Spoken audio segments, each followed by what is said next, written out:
When it comes to competitive fighting, almost every single high-level team is dominantly North American, or Canadian if you want to count that as its own thing. There are teams with sprinkles of South American and European teammates, but they aren't usually the dominant region of said teams. In fact, you can see most teams and count on one hand the amount of other region players on their rosters due to many factors. As a better question to ask relating to this discussion, when is the last time a national fighting team outside of America has actually done a substantial tournament run? Well, the last time this happened was with Registered, back in January 2025. They were a full European team with the best players from Europe, only to get 5th at Rival Revolt, losing in the losers bracket 2-3 to YC, who would eventually mark their own place in history. Yes, the best result is a 5th place. Ever since then, not one single team outside the Americas has ever made a deep run, and even in the first 3 CRC tournaments, not one single winner was even outside of the Americas and Canada regions as a whole. So why am I mentioning the lack of diversity in regions? Well, the reason why I'm mentioning this is because a national team outside the Americas has done something that almost seems impossible. And not only that, it's a national team from a super underrepresented region as a whole, showing everyone else what they got despite their own downsides. A team that truly tested the region barrier once and for all. This leads us to the major announcement and the qualifiers. Obviously, a lot of teams wanted their shot at the major, and tons of teams from many places registered for the qualifiers. One team stood out from the rest, as it was a unique team not just due to their players, but also due to their respective region. A team known as Secret Keepers, or SK for short. Secret Keepers was an all-Asia team, an incredibly rare team to see in this environment due to 2 main factors. For one, the dominant times people use are North American time zones.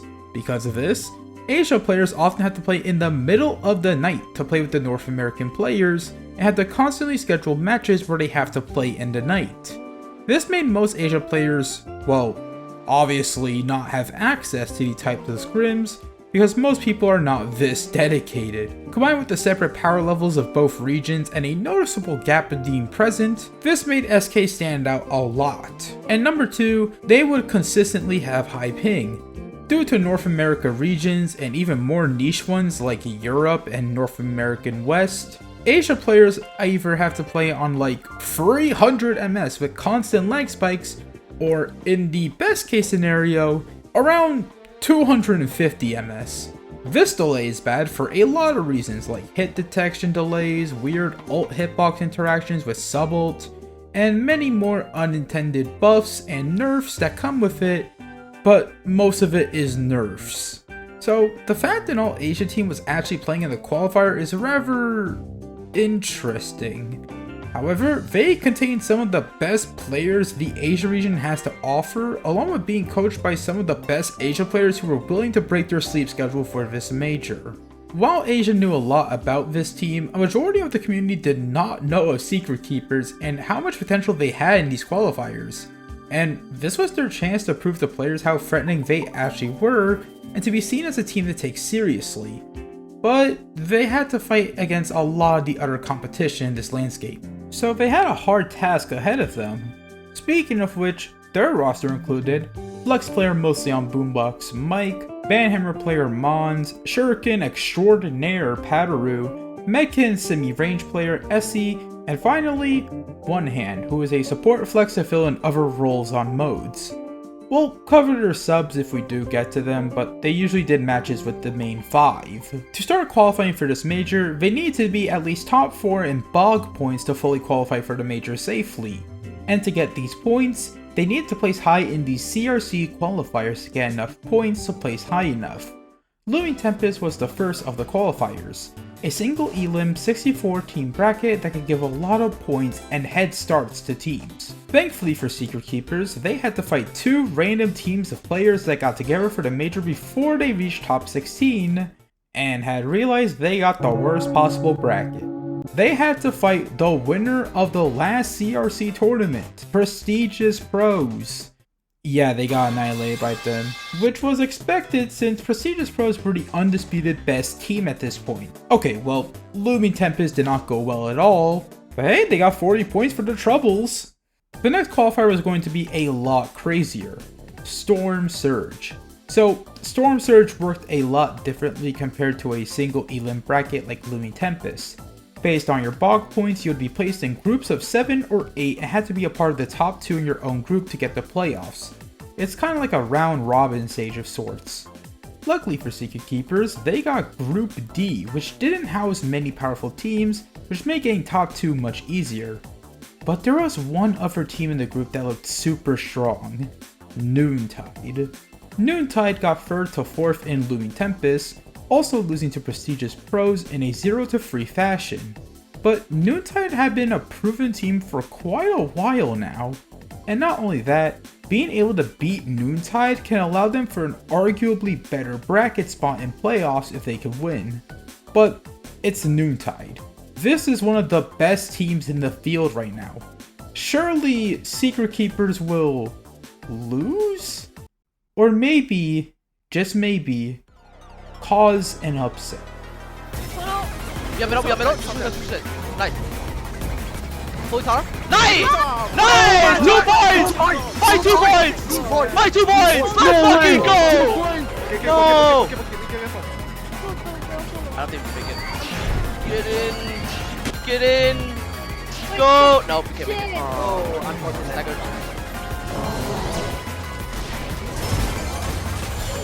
oh my god they shut me down they shut my rifle no no they shut my rifle down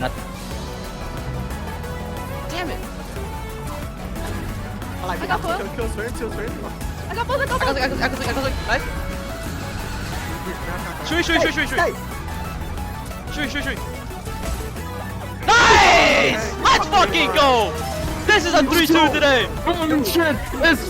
It's not over! This is a beautiful series. This is a beautiful series. Most beautiful game of my life. Okay. Let's go now. On now. On this side. Sword note. 10 point. Come in point. Nice! Let's fucking go! By 1 point! Holy shit! By 1 point! Holy shit!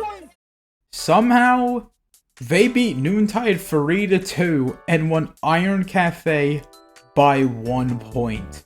I don't think this has ever happened, let alone for a Game 5 ever. This win was an absolute shock to people, as Secret Keepers, despite the high ping and awkward time zones, were here to be competitive. And because of being Noontide, they got 1st place in their bracket going to the playoffs. Whether if that was a good thing for them or not is a whole different discussion. The first team they had to find in the playoffs was the 11th Hour, a team with fairly good players all around. And Secret Keepers fucking washed them.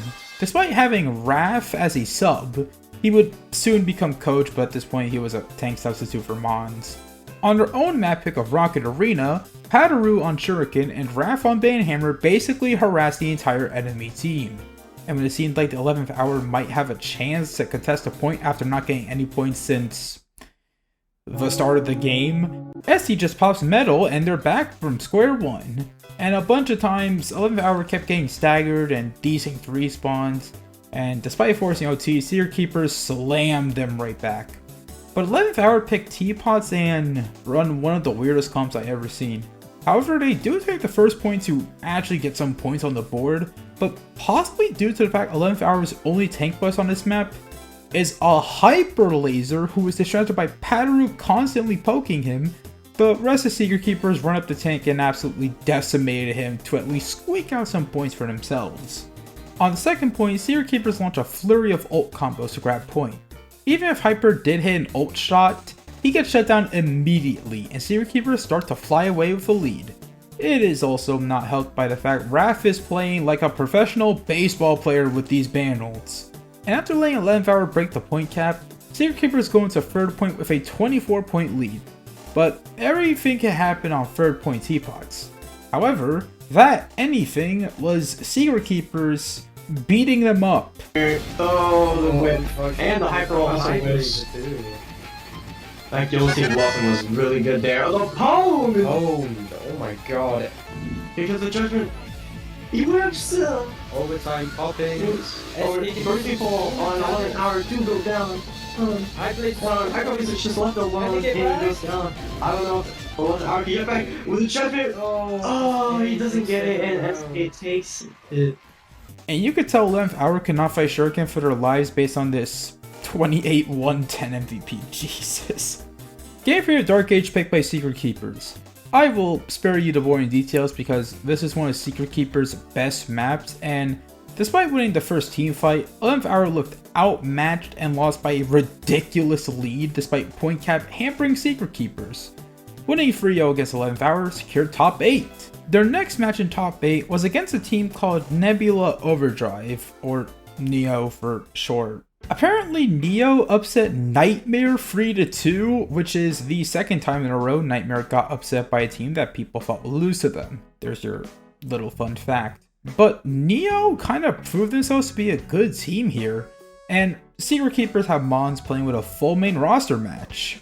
Game 1 is Nebula Overdrive's go-to pickup Bread Factory, and Secret Keepers decide to bomb rush their entire team. They would then hold a point for basically the next minute because Neo got completely distracted by mostly Pataru and Mike just diving the living hell out of him. And it was also just Neo constantly getting separated a lot by different fighters, meaning they weren't cooperating properly. However, Medlock opens the point for Neo before immediately losing it after. Ban gets a double with the ban ult though, so maybe that could break some of Just back up point, the revives. Oh, but the medals! And here comes pressure! Tons of back and forth holds and contesting later. It's practically equal going into the last minute. Neo is hitting decent ban ults to find point presence, but they are somewhat struggling to check Essie as they were simply getting so much healing on everyone, and Boombox helps a lot with the whole anti-dive. And even with Pataru checking the backline too, Neo was staying strong, as Devion Medkit heals the ban out of range of Mons' own ban ult, wasting it all. And with the points this close, Neo actually have a way to force overtime, or to even win the game, as they have a good amount of ult stored for these last 15 seconds. And then, they start to pop ults. Unfortunately, Medkit saves the day there! Here comes pressure though! Oh, and the no. ult shut down! That's a but crusher. something's not shut down! That is a crusher. They ulted under the crusher, and Skate gets shut down! The It's revive is looking here. so much worse for Nebula Keepers. Overdrive now! Trickers They're might be able on to take it. They no do! overtime. Nebula That is Overdrive! 1-0. Nebula Overdrive got absolutely massacred by the crusher there. in a shocking turn of events, Crusher kills off Neo, and SK win the game off of that in a super anticlimactic way. I love Bread Factory. Game 2 Dark Age Cliff starts, and Secret Keepers try to play super aggressive once more, but Neo accounts for this from respawns, and it does not work at all. Both teams trade, and despite Neo's struggles to check certain threats, they hit point cap, keeping their grip on the point. Mike's BBO does open up the point as the tank is down, and they start swarming the point like mosquitoes. Neo does break the cap, however, and Mad Dog whiffs the ban ult. Secret Keepers try to play more aggro into the spawn areas, but a sword ult forces all of them in an awkward spot off point, but Essie's metal comes in clutch to keep the hard pressure of SK alive. And with the power of Mon's ban ults, because it's Mon's ban ults, SK reached the next point cap. But Mike's BB ult is proving to still be amazing, as even after Devi popped the metal, the entirety of Neo got cleaned up thanks to the BB ult applying pressure and Mons casually cleaning them all up. And for the last 50 seconds, Secret Keepers go nuclear, constantly just holding down this point for pretty much the entire game.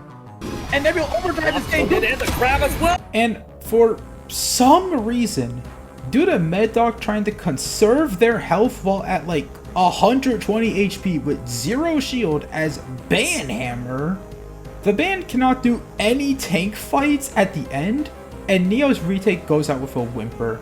SK up 2-0. Keepers might be able to hold it on. Point. And they Oh my do! god. Banhammer What was way absolute too low cinema to get the from respawn Secret wave. Keepers. And Secret Keepers just started swarming the point even with both Not solos only did up. we get that aura ban ult, but We got the Shuri keeping the Banhammer alive for a couple seconds longer on purpose to stagger the respawn. Game 3, shooting teapots once more. At this time, Neo were not expecting the Secret Keeper's aggression completely overrunning them. But after a bad solo dive by Mons, Neo did take the point before being met by Mons again, diving and cleaning it all up. SK do reach the cap going into second point and keep trying to throw Neo off the point despite using almost all of their ults. But key kill on SE with a Banal gives Nebula Overdrive an opening to start putting control of the point, but it becomes a back and forth affair. Third point had SK going into it with a 14-point lead and at cap. This entire third point was super messy for both sides. No one could really get any point presence or any control at all. It was only when Mike in one hand paired BB and Subble together to negate most of Devi's metal to prevent OT forcing in, and SK take the win 3-0 on an absolute roll through these playoffs. And Secret Keepers might be able to hold this point until the end! Boy. And they do! A That is clean a clean 3-0 defeat onto Nebula Overdrive. Secret Keepers, 3-0, first clean sweep of the stage. I And would have to delete the Nebula server. Overdrive, despite it hitting a crazy upside nightmare, just didn't have the magic in the tank. This preceded Secret Keepers to the top 4 of the playoffs, already an incredible achievement in its own right. However, their next fight would be the hardest fight they would have to endure, and the main character of this entire tournament, Overclock. Overclock mainly got on the map for this major after closely beating YC and actually upsetting Prestigious Pros in a reverse sweep. This was going to be a hard matchup, but maybe the perks of Overclock running Vine Staff and Boombox could be a super double-edged sword for them, as Shuriken and BB are great into Vine Staff, but the Boombox anti-dive combined with Katana could be a living nightmare. Oh, and Raph quickly subs back in for Mons for this game. Game 1 Bowling Alley. SE actually decides to go subspace while one hand goes coil, as Bowling Alley is an absolutely terrible medkit map. Overclock decided to show Secret Keepers a piece of their own aggressive style, slamming them off immediately.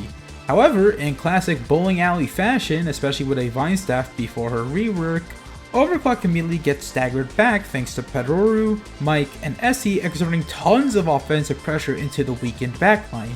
However, with the aid of Ice hitting a double and the fact Secret Keepers hit 41 points, this allows for an unlucky time for Overclock to break point cap and immediately charge trying to snowball out of control.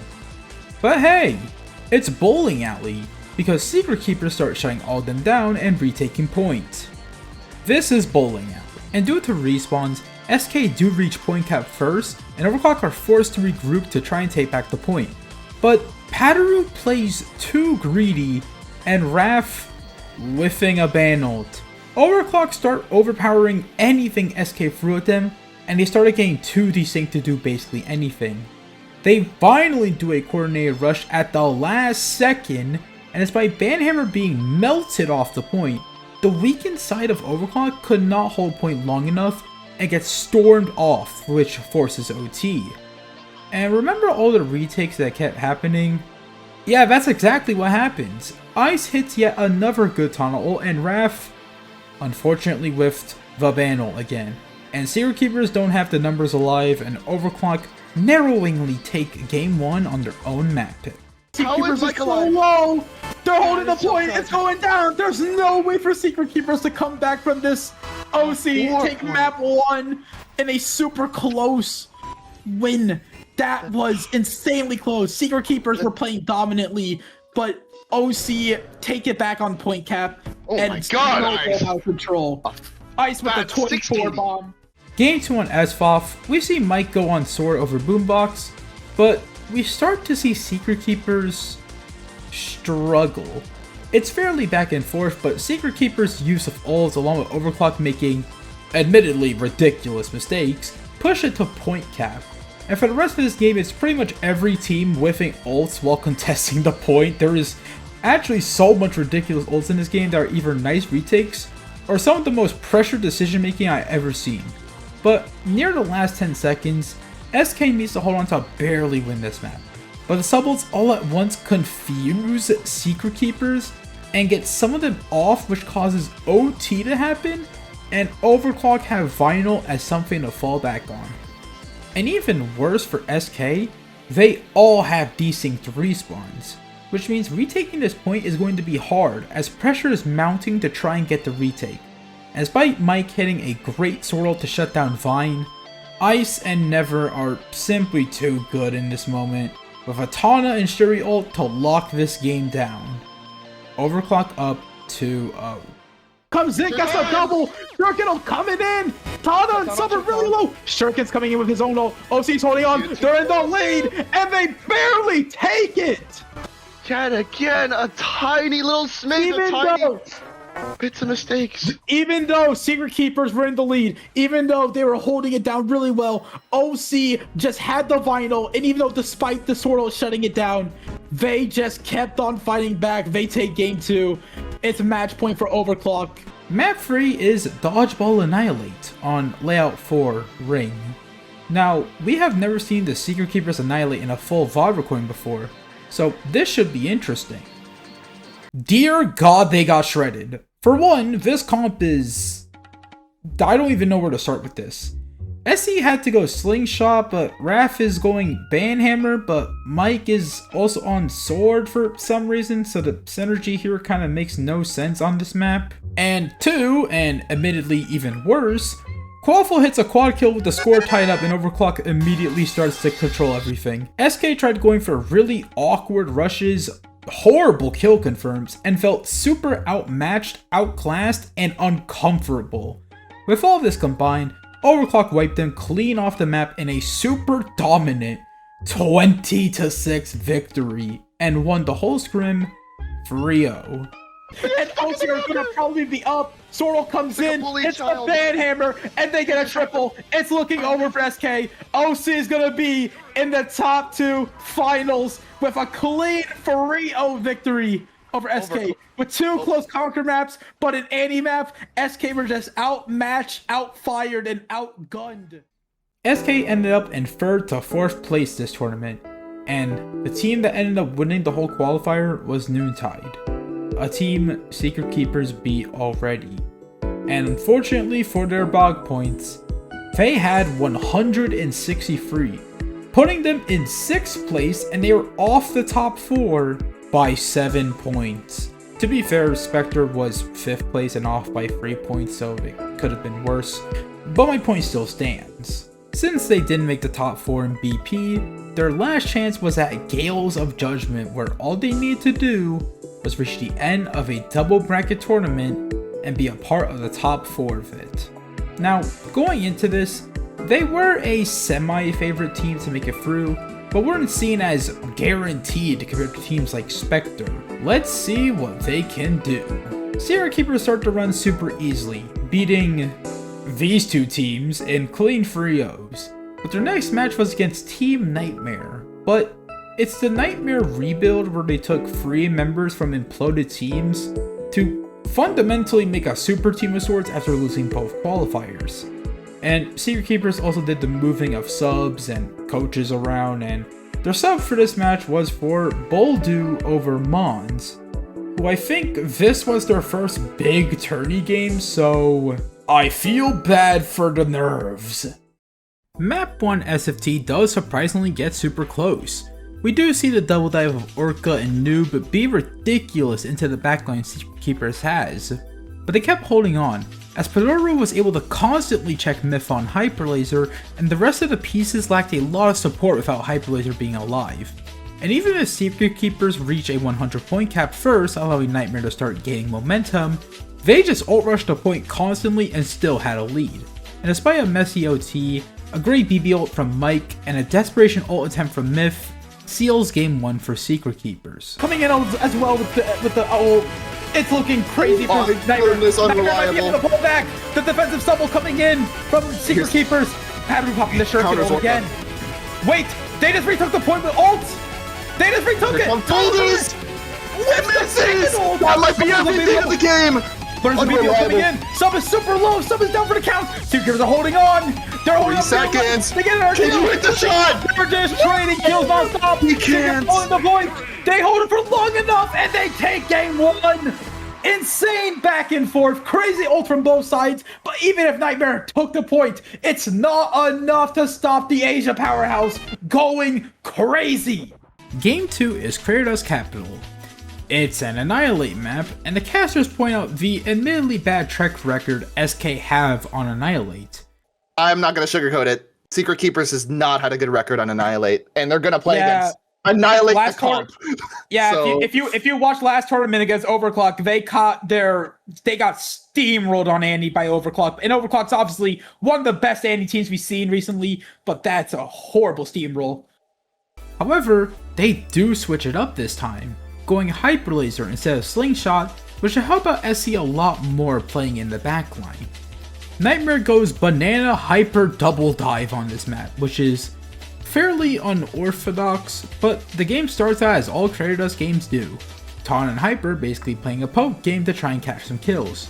Nightmare does get the first grapple but fails to kill Tana, resulting in an all-out rush where you have double dive with Banana. The diving would probably be in your favor as Nightmare go up 4-1.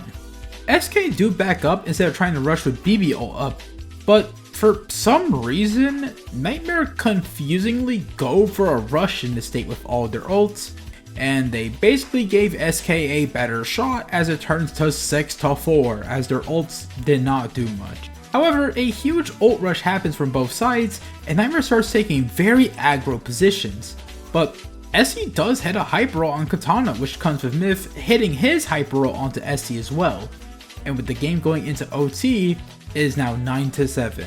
And then due to both teams missing the hyper ult, Nightmare's rush goes wrong, which equalizes scores for like a second as Coolio hits a string of single ban ults to make it 14-12. Still a 2-kill gap, but I'm not sure if it's because Nightmare was 5 kills away or the pressure of having ults, but Secret Keepers, for some reason, go for one of the worst ult rushes I have ever seen in a top Annihilate game, because what happens is that Secret Keepers just get counter ulted. Don't even know what's Position happening. on this. Taking the offense, misses the hyper ult. Here comes the They're popping ult, BBO suffer nothing, and he gets shut down on the ult recast. Batana finishes him off. Banhammer's trying to get value. Just trying to but it's clean. enough. Nightmare cut down the 4-5. They need one more kill. And because of the deficit of counter ults and Myth hitting his next hyper ult, Secret Keepers don't win this. Score is now 1-1. Alpha deal gets them all out of there. They're just flexing on them now. That was just a flex. Oh my. Coolio, they don't even want to hear it. They just want to end it now. Hits the hyper ult, hits the banal. Even when Coolio's off subspace, he still makes it known that he can play other characters. And it's still a chunky Orko MVP. She's just that good. She's just that good, dude. Game 3 was Teapots, and I think that Kratos loss kinda hit Secret Keepers like a truck. They got dominated on the first and second point really badly, but Double Dive was too much for them, and they couldn't do much with the comp they had. Going into the third point, Nightmare had a lead of 80-38. But with the power of the rookie stand-in Boldu, Secret Keepers start pulling back the momentum when it feels like they shouldn't. But even with Orca going sicko mode with mechanics, the few ults of Secret Keepers keep this game alive. And when it seemed like SK were about to lose momentum, a great BB and metal from Mike and SC put the game back on, and SK actually might make an impossible comeback. Though, stumble from under, they can just do it because they have a good lead. Banno comes in, shut down some space. They don't even care. Ban whips the ult. Whips It's is looking on. unwinnable for Secret Keepers. Oh, some miracle happens. They need a miracle BBO, a miracle sub, a miracle of anything. The inevitable seems nigh. Banhammer is dead though. Oh, the tanks are down though. Secret Keepers on can the maybe get horizon. it up here. Banhammers are fighting on point. The final comes Here in. comes the overdrive. BB has his ult save for his reason. What did I just see? Oh, never mind. The battle comes in to save the game. It's saving the Handling game. one. Taro gets the shuriken though, but doesn't Hold shut the it down. Hold that dial! But then Tana and Skados just halt SK in their tracks. And now, Nightmare's up 2-1. And Game 4 is now Roblox Laundromat. It's an Annie map. SK do go the same comp except sword over boombox, and one hand on a signature coil Annie pick, while Nightmare pulls out double ranged of all things, since Noob needed to sub out for Badu, so they went with range over dive because of it. And SK's cracks on the mode continue to show as, after some waiting, Nightmare rushed their spawn with a 3-1 lead as no one could really kill confirm the Tana, and Nightmare is establishing much more pressure than Secret Keepers has as they hold down the middle of the map. Nightmare does go for a bad push with a whiffed hyper roll, which ties the score 3-3, but then Secret Keepers start pressing forward, as Nightmare was constantly being caught off guard, and hyper roll whiffs again from Myth. And SK found an opening to rush in, getting kills and grapples, while Coolio whiffs his ban ult completely.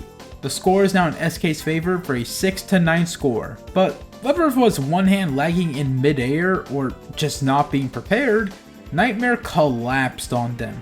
Nightmare started terrorizing their spawn area, punishing every aggressive mistake SK do, to completely turn the tide of a score to a 13-9 lead.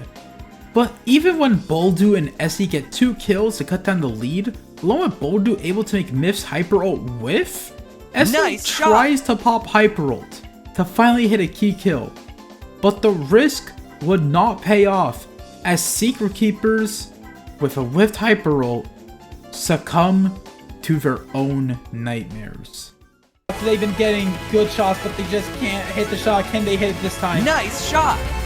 Unfortunately, not again, dude. It's the grapple! You have to use it during the fight. You can't let them bomb you! Comes in, gets the hyper out of here. Sword ult whiffs. Tana gets the ult off. They get 2 kills on the board. Battle coming in. They are eviscerating Secret Keepers. It's no avail. Banhammer dies, but he gets so much value. Those ults to come back, and Secret Keepers have to face the music now. Once these ults come back, they're all gonna come in and clog them. Hyper ult coming in. Take your time. They're taking their time real well. Hyper's coming in, Ban's coming in. Can Essie hit the shot? No, the Veil Battle hits. And even though Secret Keepers get 1 kill, Tana ult whiffs. Sword comes in. Wait a minute. Wait a second. Wait a second. Have Nightmare. Oh, they're 1 kill away. Secret Keepers need 4 kills, and Nightmare gets the last kill. The hyper and bio for the last kill. Padru's trying his best. He does not want to lose, but there's no avail. They get 1 kill, but it's never enough. To be done. It's never enough. Nightmare, after constantly losing, they have finally gotten the best run, the best chance they've gotten throughout this entire qualifier series. Nightmare take Game 4 in a 20-16 lead and win the series 3-1, which knocks down Secret Keepers into the losers bracket. And honestly, Secret Keepers have probably the harder part of the losers bracket near the end, but we'll talk about that later. For now though, Secret Keepers now gotta fight some loser bracket opponents, but because of this loss, SK felt hungry for this win, and nothing would stop them in their tracks. Their first opponent was 11th Hour again. Well, game 1 was a bit close because SE revived everyone while Crusher was coming down, which resulted in a very not so good ult rush. Everything else was a wipe, and SK easily free out to move on. Key Team Blossom getting invested, and the Eviscerating Ray finds a kill as well. Hold on, if 11th Hour could still be in this. Fighting for air. Dang, they're staying above water, so the Keepers really want to shut this down. Here comes the Crusher though. It's gonna make or break the Judgment. A little risky, but oh, Banhammer. Secret Keepers survive with their life. Oh man, that was such a respectable play, but Banhammer just barely eking away with their life. If it's already going to do anything, the Bio gets caught in the Noxious Boys along with Banhammer. The Judgment hits. Frostlight Fusion ults are coming out the wazoo. Oh, another Judgment. Judgment's well, it's a pwn. Secret Keepers. Wow, what a display. I don't think 11th Hour is going to get on. Holy, what is the Bane ult attempt was that? The Judgment trying to make ends meet, but as Secret Keepers takes game 2. Yep, all for nothing. Just a drop in the bucket. 11th Hour. They really needed that. The Divine Resurrection coming in as well. A little bit of extra layers. Oh, the Axel Arc is Axel gonna Arc, get shut down, so wow. I think we might not get overtime, and we do not get overtime. Hurts Secret my soul to Keepers, see. once again. Axel Arc getting cancelled. Everything that could go wrong went wrong for 11th hour in the final moments. Secret Keepers taking it with a clean 3-0 sweep. Their next opponent was Exodus, who looked like much harder opponents to fight. All games had the teams being close and pulling back from bad deficits, but Secret Keepers, when it fully mattered, just did it better. Even if Herald and Sui are playing incredibly good games, Secret Keepers just have super consistent conquer comps. Despite Exodus's best efforts. We have 10 seconds left. Please root for the team who's gonna win this overtime, because I'm sure it's gonna happen. We have a medal or not. Secret Keepers is holding point. Yeah, No Noxious overtime? Void. Oh, I ate my words. No overtime. Secret Keepers wins. Oh, what's gonna happen? Overtime is clocked. Secret Yeah, Keepers very is on risky. point. Exodus is Biograph Overdrive going, but the Banhammer is not letting that Biograph get away with Oh, no. anything. Banhammer goes down instantly for Exodus. Secret Keepers looking like they are in firm control here. The Banhammer falls for Exodus as well. Yeah, What it's is looking this like Secret party Keepers is happening trying on to the take top? Okay. it. Yeah, the reigning It looks tacos. like one, and Secret Keepers takes the win. Very, very valiant attempt from Exodus. And even when SK is up 2-0 and Game 3 have Sui going medkit and ABC finally getting a lot of help with the Banal attempts, Secret Keepers just play and keep up, and Exodus whiffing a Banal with an underwhelming medal, only getting 1 revive, seals their fate, and Secret Keepers have the momentum on their side fully to take it. Exodus off for a little bit, but no, Exodus is still gonna keep this fight going. They're gonna claw their way back. Banhammer fearless, the Divine Resurrection, but the Axel Arc as well, but the it- Judgment! oh, but it Oh, whiffs! no, it whiffs! This isn't what but is Exodus that- wants! What's happening? Oh, 4. Oh, but oh my god, Exodus is still Oh my on God. point. The Reigning Will you Tacos, the get the Guillotine picks Blossoms, up? No, Secret Keepers is Secret going for the kill! And it looks And like they get Secret it. Keepers takes the win, 3-0. SK have 3-0'd their 2 losers bracket matches, but they now needed one last win to fully meet the major. One last win to make history for not only themselves, but for their region. One last win for glory. Unfortunately, their next opponent was one of the prime favorites to make it to the major. A team that bolstered tons of mechanical ability and a lot of overwhelming pressure, and has been looking like one of the biggest skilled teams coming into this event. Organization 13, aka Org, aka Oxy, they go by like 4 million different names. They really made a splash in Storm Surge, also getting 3rd to 4th place at that event, only losing to the eventual winners of Noontide in a 1-3 set. And their run at Gales of Judgment has been looking fairly dominant too, only dropping a game against Goo Goo Gaga and eventually being clean swept by Spectre, who were the number 1 favorite team in this qualifier, so it's not even a bad loss in the slightest. And to make things worse, SK was a weak Annie team, and Org was one of the best Annie teams we have ever seen. They constantly fall back on Annihilate picks like Chaos Canyon and Laundromat to snag wins, and it's worked incredibly well for them. And considering how SK's Annie game is, this is a huge ask for them. And it's even worse since Org picked Chaos Canyon and Craterdust Capital, forcing SK to play 2 Annie maps they have shown weakness on. They really had to tap into their map picks, or try to practice one of the Annie maps a lot. Anyways, game 1 is Chaos Canyon. It's an Annie map. Dire for SK. It doesn't seem like they can make a comeback work from here, but anything can happen. We don't know though. And Sword is trying to hold on to the tower, trying to control, and the Hyper gets 2! And or even overkill, Bio can just go in, and they just take the last 2 kills. Austin with the crazy double right there. Anyways, SK lost this game 10-20, and it was not close at all. Org up 1-0. But alright, game 2 is a Conquer map and it's Fractured Space. This map really gets picked, but Secret Keepers seem to love their off-kilter maps. SK run their same triple support Shuri band comp, and Org brings out Banana double tank bus. This comp does win them the first fight on point, but then Pataru somehow distracts half of Org to go for him, which ends up allowing SK to win the team fight on point. More team fights ensue, and while SK has a solid lead, Org do end up breaking the point cap barrier, which is actually super good for Secret Keepers because Org already used their sub ult, and SK have all theirs ready. Despite Mike being shut down on the BB ult by iMake quickly, SC's metal revitalizes the point hold, but Austin's Taunt ult and IMIX's Bio ult shatter it quickly to equalize points. But because of Org being over 65 points, while SK was at 64, SK breaks the cap immediately with some ults and wins with a ton of kill trades, and even if Org is inching forward in points, SK deny any entrance they could have. And thanks to sub M2 nonsense cancelling a ban queue from Toxic, Secret Keepers start their rampage on the cap break, counter-ulting the hell out of Org with Mons earning a triple. Opuzon IMIX get key kills to keep the game going into OT, and Apathy finds a way to put up a sub ult in order to find a way to make this OT their chance to win the game. There's just one problem. No one saw One Hand placing his sub ult first. It off! It might look over for Org!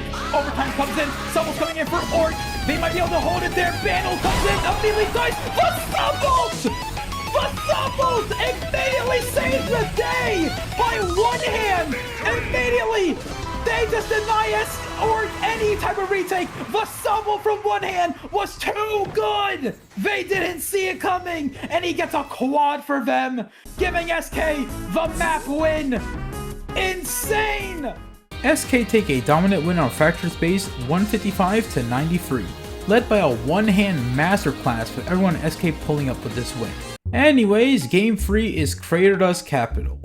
SK take their gamble with SC and Hyper this time, and a round with Org going triple range with Tana Bio. However, it's another Annie game.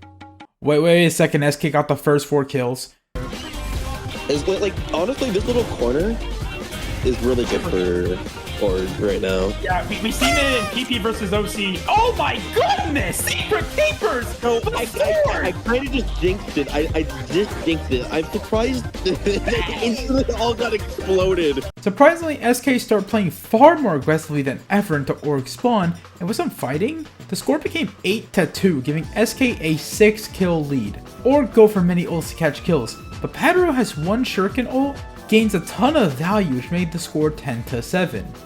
While they did close the lead, SK have all of their ults ready to start breaking away from point cap, and Org just used all of them.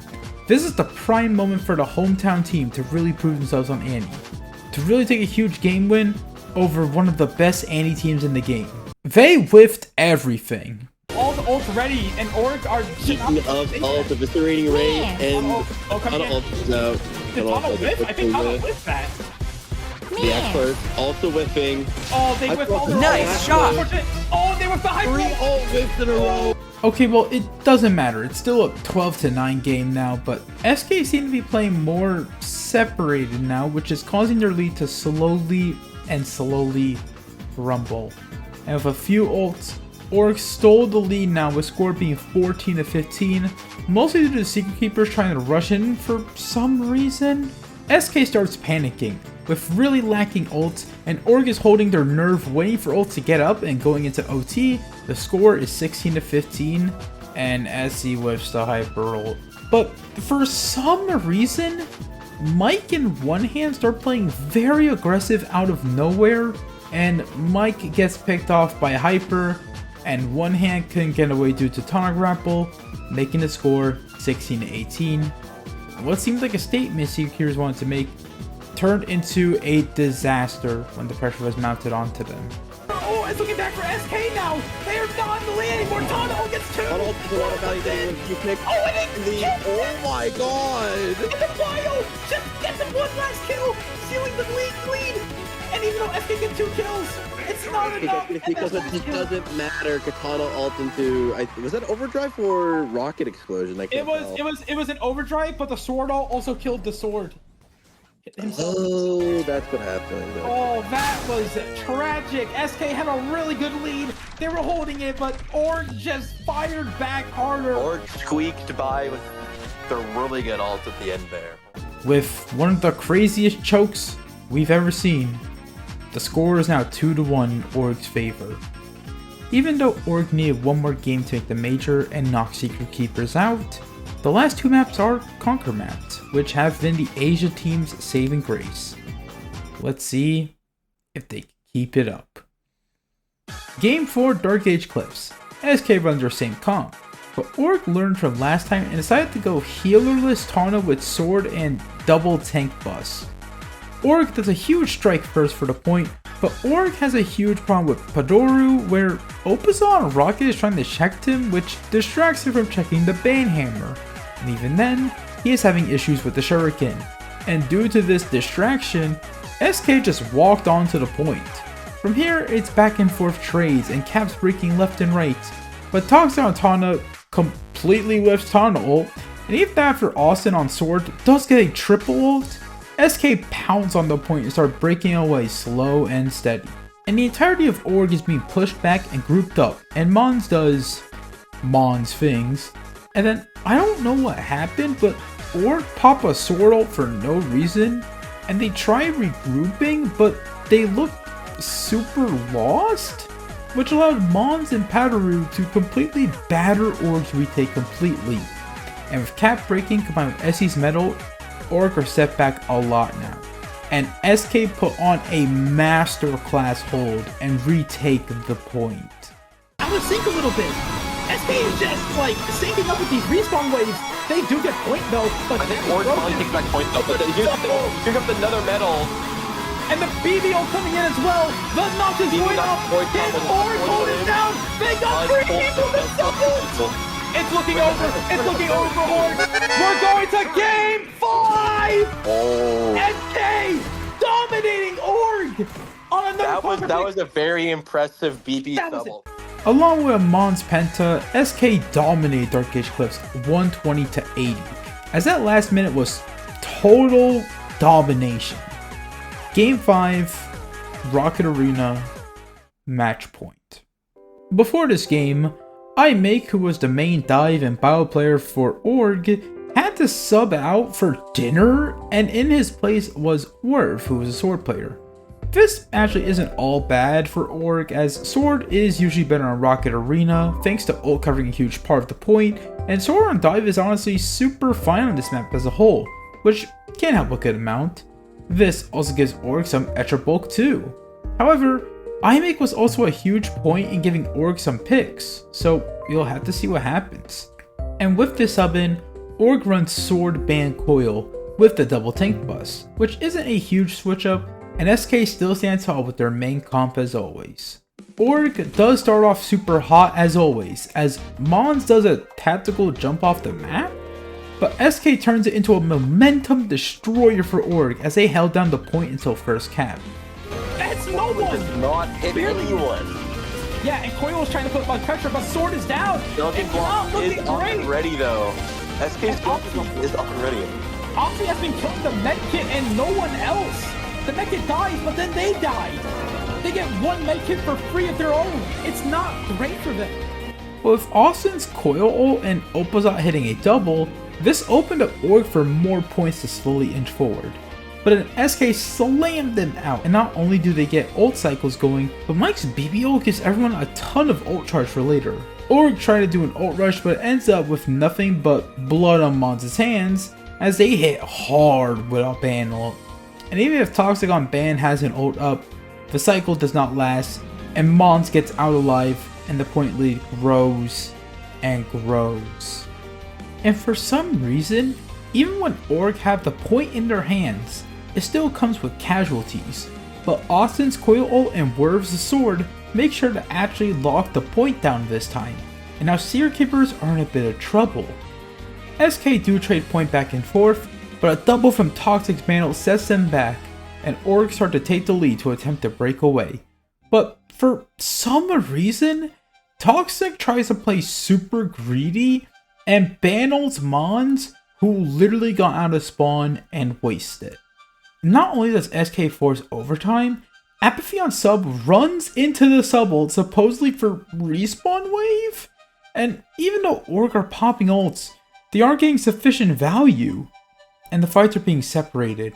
And even with Apathy popping sub ult to try and lock down a portion of the map, Mons, who has been a hero of this entire tournament run, the hero SK needs, and the pillar for consistent ban ults, and along with the help of everyone else, does what they do best.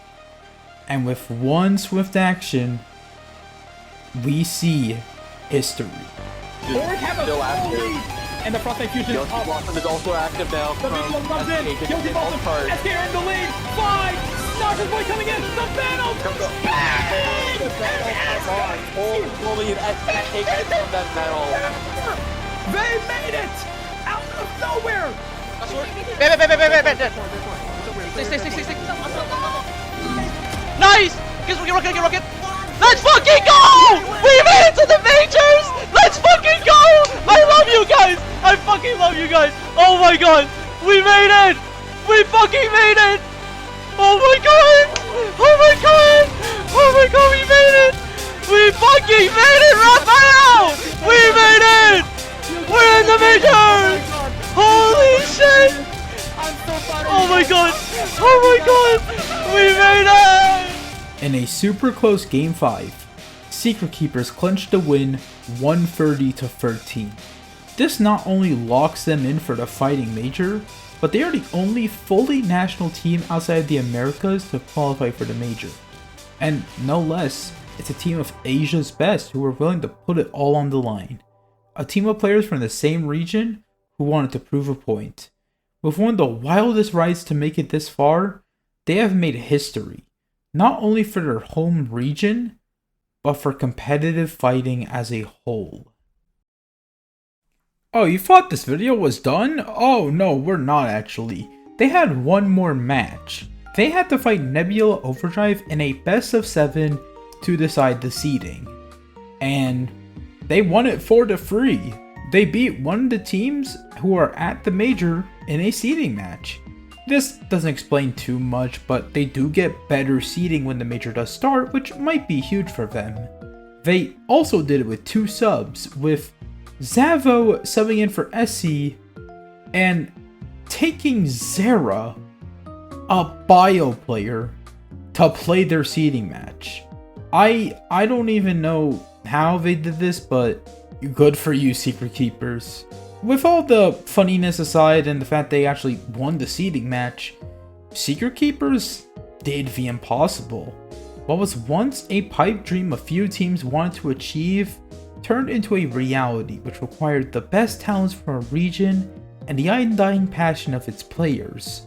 Secret Keepers really put the Asian community on their backs to show everyone what they have to offer, and they show it in a flashy yet difficult route to lock their spot in the major. As of making this video, we don't know how well they'll do in the major, but whatever happens, Secret Keepers have cemented their spot in the heart of competitive fighting, as the first non-American national team to truly do something incredibly special in the modern age. And with their first match in the major being against Overclock, maybe they'll start their major run, serving revenge sweeter than ever. Thanks for watching.